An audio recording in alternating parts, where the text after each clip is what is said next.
mindset was just making sure that I was working out every day and spending as much time as possible with my son and focusing on them two things, making sure my family is financially stable. As far as you see all the money that they're passing out in this league, and just telling the truth, and just knowing that my day will be coming up soon, and it's not for me, it's for PJ and his future. So that's what I'm thinking about right now.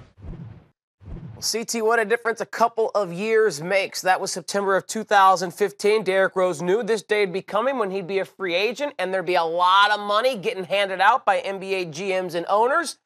But Derrick Rose is still a free agent. He is one of those point guards, one of the few still on the market who hasn't gotten a piece of the pie. CT, are you surprised that he is still available when guys are coming from overseas? Jeff Teague has been on the move. You talk about George Hill getting free agent dollars, Patty Mills getting free agent dollars.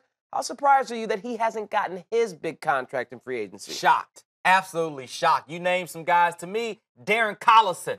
That might be the Another guy. one. Collison signed with the Indiana Pacers, and Collison is actually older than Derrick Rose. You know, people say this is not the Derrick Rose that he once was. We know all the injuries that he has had, but Darren Collison now will never be what Derrick Rose was. Right. And I really, maybe I'm a Chicago guy, but I would still take Derrick Rose, the injured Derrick Rose, over a Darren Collison. When you look at what he did with New York, he had a solid season with New York. Averaged 18 per game, shot 47% from the field. We know Derrick Rose is not a guy that's really going to set others up and give you high assist numbers, but a Darren Collison, he's not going to give you a ton of assists either, and Darren Collison is not going to go out there and give you 25. On a good night when Rose is feeling it and the jumper is working, he can drop 25. He always can get to the rim at will. Great in transition and finishing. So do you think Derrick might use this as motivation to make these teams that have passed on him for other point guards regret that decision? I certainly think so. I think he's going to use it as a chip on his shoulder. He's going to use it as something to motivate him and push him to be the best that he can be.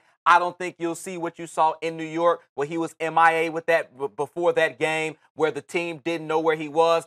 I wonder, though, what is the asking price? When you think about why is Derrick Rose out there, maybe it has to be the asking price. I keep using the example of a Darren Collison. He went 2 years, $20 million. When you look at Derrick Rose, he was making $20 million on average the last few seasons. So Derrick probably has to understand what his market value is right now. He's not going to get $20 million anymore. He thought he was going to get broken off a couple of years ago. That's not going to happen. But that has to be it, though. But he'll find a home, and I think he'll be successful. Thought he was going to get that Gordon Hayward money, and that's not even close 2 years later, as we heard from that soundbite. Now he might have to settle for something closer to a 2-year deal in the $20 million range. We have heard that the Dallas Mavericks might be interested. We discussed that earlier on the rally, so if you want to find that conversation on demand on your favorite 120 platform, search Derrick Rose and the Dallas Mavericks.